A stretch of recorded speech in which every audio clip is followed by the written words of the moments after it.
배움 합격의 공식 약속의 이름 최승걸입니다. 자, 우리 조선 후기 실학과 국학의 발달. 이 실학과 국학 요 단어는 굉장히 중요하죠. 굉장히 중요하기 때문에 예, 여기에 등장하는 그 인물들 어떤 분들이 어떤 책을 지었고 어떤 주장을 했는가 그것들 여러분들이 잘 챙겨서 공부하시기 바랍니다. 자, 강의 출발합니다. 자, 교재 여러분들 263쪽. 우선 실학의 등장 배경. 실학은 왜 생겨났느냐. 일단은 이 시기가 언제예요? 조선 후기니까요. 조선 후기. 일단 조선 후기 들어가게 되면서 이제 성리학에 대한 반성이 있다. 이 성리학에 대한 반성은요, 어떤 의미로 받아들여야 되냐면 이렇게 받아주셔야 돼요. 조선 후기 사회가 변했잖아요. 조선 전기의 사회는 이 성리학을 바탕으로 해서 사농공상, 그래서 직업의 귀천이 있었습니다. 신분지서를 확실하게 했고, 또 그 다음에 거기에서 이제 농업을 제일 으뜸으로 여겼는데, 조선 후기 들어오게 되면서 그 이 성리학, 이 산업 구조가 이제 변화가 됐잖아요. 그 변화됐던 그 사회에서 이 성리학 가지고는 도대체 이 당시에 변화된 조선 후기 사회를 해결하기가 힘들더라라는 얘기입니다. 거기에 대한 어떤 반성이었고요. 마침 청나라에서 약간 그 과학 기술을 강조했던 고증학, 사실 이 고증학이 청나라의 그 지배층의 여진족들이 한족들을 그 지배하기 위해서 일부러 좀 강조했던 그런 학문입니다. 그래서 옛 것을 증명하기 위해서 과학이라든가 기술이라든가 이런 실천적인 학문을 강조했던 것, 고증학 이런 것들이 마침 청나라에서 유행을 하고 있었다라는 거고, 그래서 가서 보니까 이 서양의 과학 기술, 청나라에 들어있는 서양의 과학기술 엄청나게 발전했구나라는 것을 느끼게 되었습니다. 자, 그리고 이제 제가 요 부분은 아까 제가 설명드렸고요. 그래서 선구자료는 뭐 이승환, 김육, 한백겸 이런 분들이 있는데, 뭐 이런 분들은 그 임진왜란을 전후해서 이제 그 조선사회에 등장했던 분입니다. 이승왕의 아주 그 유명한 백과 사전적 저서인 지복유설이 있었고요. 그 다음에 김육, 영의정까지 올라갔던 사람이죠. 이건 뭐예요? 귀신이 있나? 자, 대동법, 네, 광해군 때 대동법학대 실시했으면서 당연히 대동법으로 인해서 상업이 발전하니까 동전 사용 확대 주장을 했다. 그래서 나중에 이제 그 상평통보라는 그런 화폐가 나오게 됐고요. 한백겸은 실증적 고증적 방법으로 조선의 역사와 지리를 연구했던 선고자다라는 겁니다. 자, 그럼 본격적으로 이제 들어가서 성리학의 절대화 경향. 이 성리학이 이제 후반기에 들어가게 되면서 어떤 좀 유연한 모습을 가져야 되는데, 이 성리학을 절대화했던 그런 계층들이 바로 누구냐면은 노론들입니다. 서인들 가운데서 이제 노론층들이 굉장히 절대적으로 성리학을 강조를 했습니다. 얘네들이 이제 문제죠. 그렇죠? 그래서 이 성리학 이외의 다른 것들은 뭐라 그럽니까? 보통 이단이다. 예, 사악한 것이다 라고 비판을 합니다.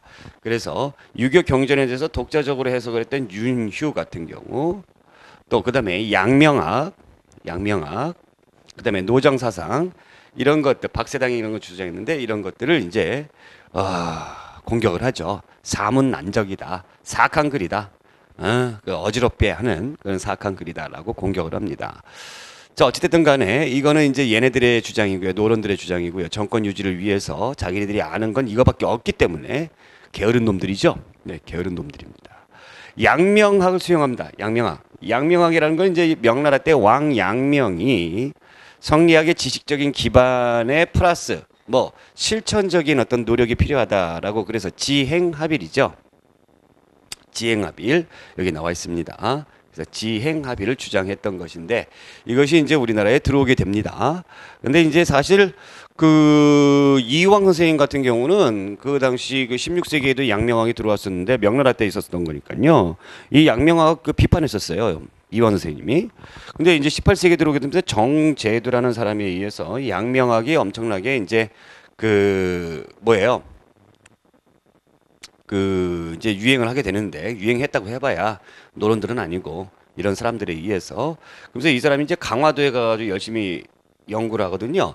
그래서 이제 학자들이 이 정제를 따르는 그 제자들이 강화도에 몰립니다. 그래서 강화학파를 형성을 하는데, 자, 그래서 이제 이 양명학이다 보니까 뭐를 강조합니까? 여기 이제 행동을 강조하다 보니까 뭐 과학이라든가 기술이라든가 이런 것도 중시 여기게 되면서 양반 중심의 신분제 폐지를 이런 걸 주장합니다. 왜 그러냐면 성리학은 사농공상 신분 질서의 견고한 유지를 주장을 하는 반면에 양명학에서는 이제 그 성리학에서 천시 여겼던 학문이죠. 과학이라든가 기술 이런 것도 똑같이 중요하다라고 했기 때문에 신문제 폐지를 자연스럽게 주장할 수 있었다라는 거고, 여러분들이 한 가지 더 알아두셔야 되는 것은 치양지라는 그런 개념을 여러분들이 알아두시기 바랍니다. 양명학에서 굉장히 중요시 여기는 그런 그 경지를 얘기해요. 치양지에 다다른다. 경지를 얘기하는데 이 경지가 바로 뭐냐면은 내가 학문적으로 그 어떤 경지 아는 것만이 제대로 된 경지가 아니라 내가 그것을 배운 것을 행동으로 옮길 수 있는 그런 경지, 그런 것을 이제 치양지. 그래서 치양지가 양명학에서 중요시 여기는 경지다라는 거 기억해 두시기 바라고요. 자, 성리학의 절대화와 관련된 사료를 보겠습니다. 윤휴는 주자에 반대하고 거슬러서 경전의 체제와 문장을 마구 뜯어 고쳤으며 중용에 대해서는 주자가 붙인 주석을 더욱 많이 고쳤다. 그리고 항상 스스로 말하기를 자사의 뜻을 주자가 혼자 알았는데 내가 혼자 모르겠느냐라고 하였으니 이는 실로 사문난적이다. 숙종실록에 있습니다. 그래서 윤휴는 그래서 죽죠. 네. 자, 그러면 어찌됐든 이런 어떤 흐름에 의해서 본격적으로 18세기 때에 성리학을 연구하고 그것을 이제 주장했던 학자들이 나타나기 시작하는데 중농학파, 농업 중심의 사회개혁론, 경세치용학파입니다. 경세치용, 이 경자가 이제 바깔경자예요. 그래서 농업을 중심으로 해서 세상을 이롭게 바꾸자라는 그런 주장을 얘기하는 건데, 자, 그 대표적인 사람이 이제 정약용, 이유영원입니다. 잘 아시는 분들이죠. 특히 정약용. 그래서 이분들은 이제 시골에서 자란 분들에서 약간 촌스러워요. 그래서 이렇게 외우세요. 아까 졌다가도 정이유, 정이유, 정이유 이렇게 외우시기 바랍니다. 자, 유영원의 호가 반계예요. 그래서 반계수록이라는 책을 지었습니다. 자, 여기에서 이제 균전론을 주장을 하는데, 균전론. 토지를 균등하게 나누어 주자라는 것이 바로 균전론입니다. 자, 이 균전론은 그런데 이 농촌 충신에 기반을 둔 이 중농학파들 같은 경우는 약간 보수적인 성향이 있습니다. 그렇기 때문에 신분에 따른 토지의 차등 분배라는 거 여러분들이 중요시 여기셔야 돼요. 그냥 똑같이 나눠주자, 인류적으로 똑같이 나눠주자가 아닙니다. 신분에 따라서. 그럼 양반 신분층은 양반 신분층 내에서 똑같이, 농민은 농민층 내에서 똑같이 이렇게. 그러니까 신분제도 유지를 하는 것을 얘네들은 바라는 거죠. 자, 물론 뭐 양반 문벌제도라든가 과거제라든가 노비제의 모순을 비판합니다만 이것을 다 없애자라는 건 아니에요. 이거 여러분들 주의하셔야 됩니다. 그 다음에 성호 이익 선생님 역시 호를, 자기가 호가 이제 성호기 때문에 성호 사설을 주장을 했고요. 여기서 이제 한전론을 주장하는데, 한전론은 이 토지의 이익을 제한하자라는 겁니다. 최소한의 생계를 보장할 수 있는 토지, 이것을 영업전이라고 그러는데, 영업전이란 말의 뜻이 영원히 일할 수 있는 땅이란 뜻이에요. 영원히 일할 수. 그럼 예를 들면 이게 땅이 있어요. 이 농민들이 생계가 어려워지고 막 이렇게 하다 보면은 땅을 팔죠. 부동산을 팔아버립니다. 파는데 다 팔아버리게 되면은 결국에 가서는 농민들의 경제적인 기반이 없어져 버립니다. 그럼 이게 국가 경제에 굉장히 안 좋은 마이너스가 되더라는 얘기죠. 그래서 예를 들면은 요 정도 되는 토지를 절대로 팔 수 없는 뭘로 만들어 놓는 겁니까? 영업전으로 만들어 놓는 겁니다. 그러면 이 토지를 사는 사람도 이거는 살 수가 없어요. 파는 사람도 이거는 팔 수가 없어요. 그래서 이것을 만들어 놓자라는 겁니다. 그러니까 부동산 매매, 그러니까 부동산 그 투기 이런 것들을 어떻게 본다면 굉장히 앞서서 지적을 했던 그런 학자라고 보시면 되겠습니다. 영업전. 자, 그 다음에 정약용. 야, 정약용 선생님. 이분을 뭐 중농학파라고 이렇게 나뉘어서 부르기엔 좀 부족함이 있죠. 실학을 집대성한 안 다른 분야가 없습니다. 안 다른 분야가 없어요. 자, 어찌됐든 토지제도에서는 여전제를 중요시하는데 여러 사람이 토지를 소유하자 이렇게 생각하세요. 여러 사람이. 사실은 여라는 게 마을 단위입니다. 뭐 리라든가 뭐 시골에 가면 이, 면 뭐 이런 게 있잖아요. 그래서 여라는 그 가장 작은 마을의 단위예요. 그래서 그 여에서, 그 마을 여에서 이 공동으로 토지를 소유하자라는 거죠. 그래서 나중에 가면은 이 여전제를 정전제로 이렇게 제시를 합니다. 정전제라는 건 이게 우물정자 이렇게 쓰잖아요. 우물정자 모양으로 토지가 있으면 여기는 개똥이네, 여기는 소똥이네, 말똥이네 이렇게 각자 똑같이 나눠줍니다. 나눠줘가지고 열심히 뭐를 농사를 짓죠. 이 가운데는 뭐예요? 가운데는 이제 비워놔요. 가운데 비워놓고 여기도 같이 얘네들이 같이 농사지어요. 그래서 여기서 나온 농작물로는 세금을 내는 겁니다. 이것이 이제 여전제의 실천적 방향으로 정전제를 주장했다라는 거고, 목민심선 너무 잘하는 거고요. 지방에 파견되는 수령들이 백성들을 어떻게 다스려야 되는가라는 것을 명심해라. 그래서 목민심서. 그다음에 경세유표는 중앙의 행정제도를 개혁을 한 건데, 이게 뭐 한자로 돼 있으니까 그냥 서울경자다라고 보시면 됩니다. 중앙 서울경자. 그래서 중앙의 행정제도 이런 제도를 주장을 했다. 자, 또 한 가지, 이 한전론에서 이익의 한전론도 있지만 이제 정량의 여전론 좀 이따 설명하고, 이분이 또 나오는데 박지원이라는 중상학파예요. 이분도 한전론을 주장을 합니다. 근데 이익의 한전론하고 다른 게 뭐냐면, 이 박지원의 한전론은, 이익의 한전론은 어떤 분까 이 최소치 매매 금지죠. 매매 금지죠. 박지원의 한전론은 토지 매매의 상한론입니다. 상한론. 얼마 이상은 매매하지 못하도록 하자. 과도한 부동산 투기를 못하게 하자. 이것이 이제 박지원이 주장하는 거예요. 그래서 박지원의 한전론과 이익의 한전론, 여러분들이 약간의 차이가 있음을 여러분들이 주지해 주시기 바라고요. 자, 정량의 여전론 보겠습니다. 여는 마을입니다. 여에는 여장을 두고 일여의 농토를 여에 사는 사람들로 하여금 함께 다스리고 같이 농사짓게 하되 내 땅 네 땅의 구별이 없다라는 거죠. 오직 여장의 명령에 따르게 하는 것이다. 그들이 매일 하루 일을 하면 여장은 그들의 노력을 장부에 매일 기록해 두었다가 추수할 때의 곡식의 수확을 전부 여장의 집으로 운반해 놓고 그 곡물을 나누어 먼저 나라에 바치는 세금을 떼어놓고 그 다음은 여자의 녹을 주고 나머지를 가지고 장부에 기준하여 분배한다. 정약용의 여유당 전서에 나와 있는 여전론에 관련된 내용입니다. 자, 상공을 중시하겠던 이용후생학파, 중상학파라고 이야기하죠. 중상학파, 이용후생학파. 이런 어떤 과학이라든가 기술을 잘 이용해서 생활을 후덕하게 만들자라는 겁니다. 그러면 이제 상공업 과학기술이니까 청나라에서 발달했던 어떤 고증학이라든가 이런 것들 열심히 배우자. 그래서 여러분들 얘네들을 북학파라고 합니다. 북학파. 우선 정의유 이외의 사람들이고요. 이 사람들은 도시에 좀 그 자유롭고 세련된 분위기에서 자랐어요. 그래서 중농학파보다 좀 더 그 개혁적인 성향이 강합니다. 자, 유수원은 산업공생의 직업 평등. 그래서 우스운 사람의 웃어 이렇게 웃어. 우스운 사람의 웃어. 예.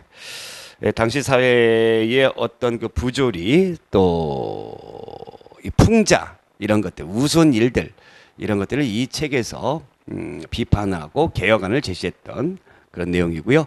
홍대용은 이마경론 의삼문답, 이거는 이제 문답으로 서로 이제 주거니 받거니 하면서 지은 책입니다. 그 다음에 담원연기 이런 책들을 저술을 했고, 똑같아요. 뭐 기술혁신은 문벌제도 폐지, 성리학 극복 강조, 중국 중심의 세계관 탈피, 서양의 과학기술을 수용한다. 자, 또 한 가지는 이 과학과 깊은 관련이 있는 사람이에요. 홍대용. 사실 과학자라고 보시면 됩니다.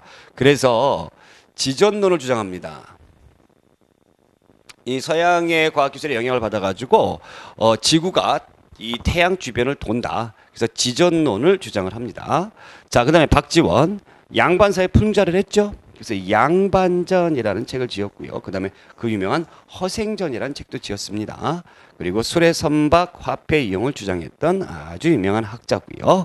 이 박지원의 손자가 세도 정치기 흥선대원군 그 당시에 평양 감사를 했던 박규수, 박규수죠. 그 다음에 박제가 예전에는 이제 박지원에 대한 문제가 자주 나왔는데 요즘은 이제 박제가에 대한 문제가 자주 나와요. 그래서 박제가가 지은 책이 북학의라는 책입니다. 그래서 이렇게 보세요. 제가 북학파입니다. 북학파잖아요. 제가 북학파입니다. 자, 소비를 장려했고요. 생산 촉진하고 청과의 교육을 확대를 강조합니다. 자, 그러면서 소비를 장려했다라는 거 꼭 기억해 두시기 바래요. 이 당시의 획기적인 주장입니다. 뭐 당시에 뭐 근검, 절약, 뭐 저축 이런 것만 주장했는데 소비하지 않으면은 어떻게 될 것이냐. 이런 것들을 지적했던 분이고, 청과의 교육 확대를 강조하면서 대규모의 뭐를 만들자, 무역선을 만들 것을 주장을 했던 그런 사람이다라는 거 기억해 두시기 바랍니다. 자, 상공업 중심의 개혁론 보겠습니다. 박재가의 북하기에 나와 있는 거죠. 비유컨대 재물은 대체로 우물과 같은 것이다. 퍼내면 차고 버려두면 말라버린다. 그러므로 비단 옷을 입지 않아서 나라의 비단을 짜는 사람이 없게 되면 여공이 쇠퇴하고, 찌그러진 그릇을 싫어하지 않고 기교를 숭상하지 않아서 장인이 작업하는 일이 없게 되면 기회가 망하게 된다. 박자가의 북하기의 내용입니다. 자, 실학의 성격과 의의. 일단은 당시 사회를 개혁하니까 개혁적이고요.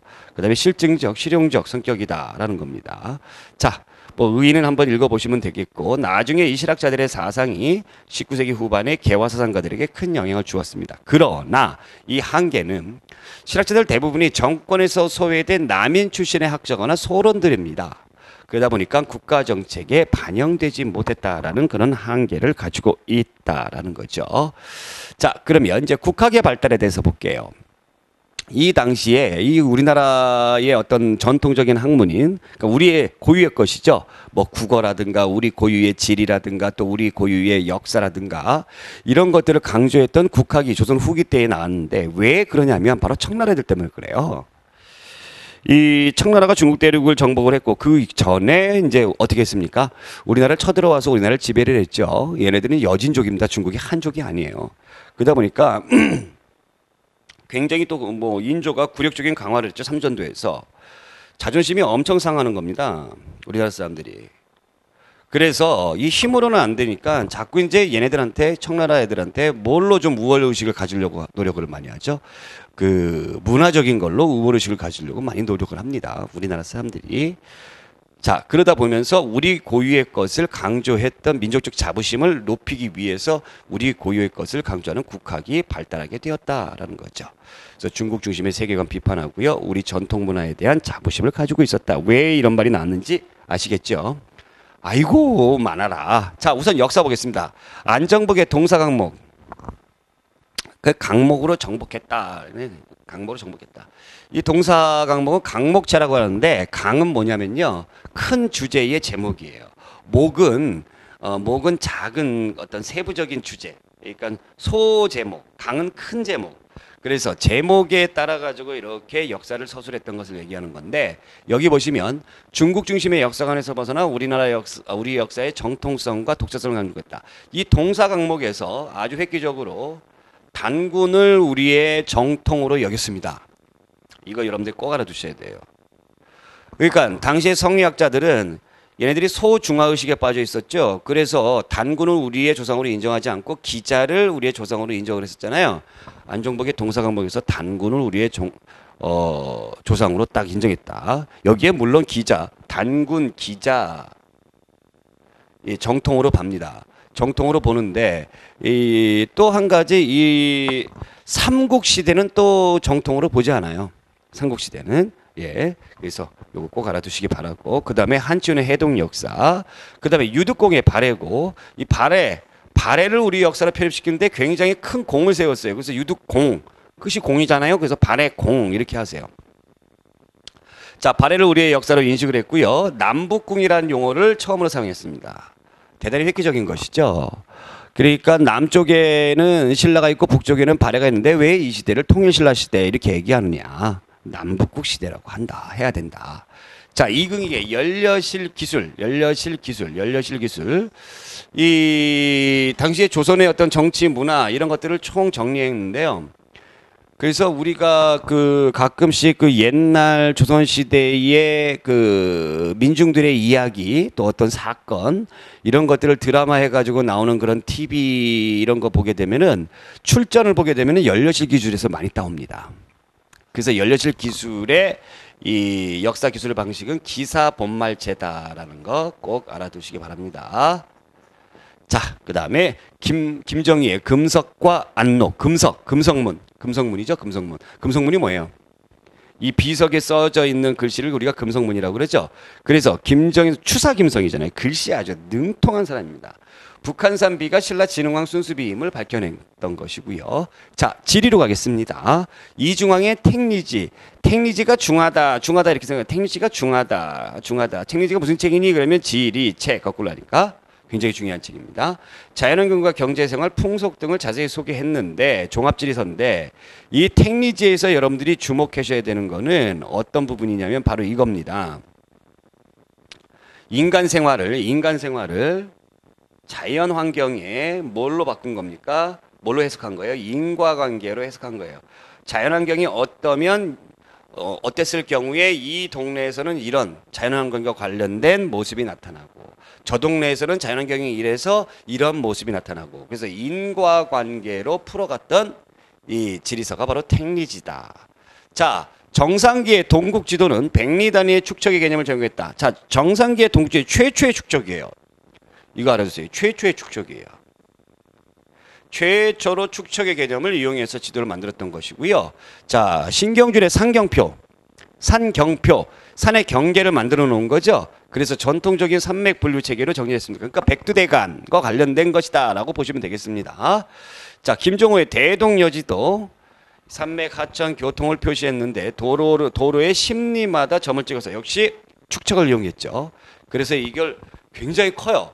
이걸 커가지고 이렇게 모자이크식으로 이렇게 어느 동네 하나 하고 저느 동네 하나 해가지고 다 이렇게 붙이는 겁니다.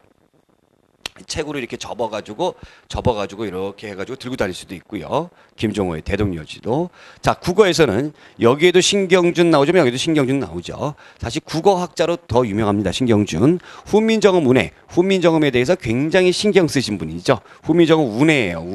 운해는 바로 뭐냐면 세종대왕이 훈민정음을 창제하고 나서 우리나라 사람들이 중국의 한자가 더 좋다라고 생각해가지고 훈민정음 잘 사용 안 했죠. 그러다 보니까 한참 시간이 지나고 나서 훈민정음을 어떻게 맨 처음에 창제했고 발음을 어떻게 하는가 그 해설서입니다. 해설서 그림을 통해서 설명을 했고요. 자, 그 다음에 유희의 언문이 바로 이제 소리나는 글이다라는 거죠. 자, 이렇게 해서 이런 학자들이 우리의 국학을 강조를 하였다라는 거고요. 여기 보시면 바로 이것이 이제 바로 대동여지도의 모습입니다. 이렇게 네모한 판으로 이렇게 돼 있잖아요. 이걸 다 접을 수가 있고 나중에 접어가지고 이렇게 들고 다닐 수 있는 그런 소중한 책이죠. 그래서 총 22첩으로 된 목판 지도다. 펴고 접을 수가 있고 책처럼 들고 다닐 수 있다라는 겁니다. 자, 그 다음에 네, 없군요. 그 다음에 이제 없고 우리가 이제 또 다음 시간에는 이제 우리가 과학기술 그 다음에 서민문화 여기에 대해서 또 힘차게 달려가 보도록 하겠습니다. 우리가 지금 어디 공부하고 있죠? 조선 후기 사회의 모습을 공부하고 있습니다. 오늘 여기까지. 고맙습니다.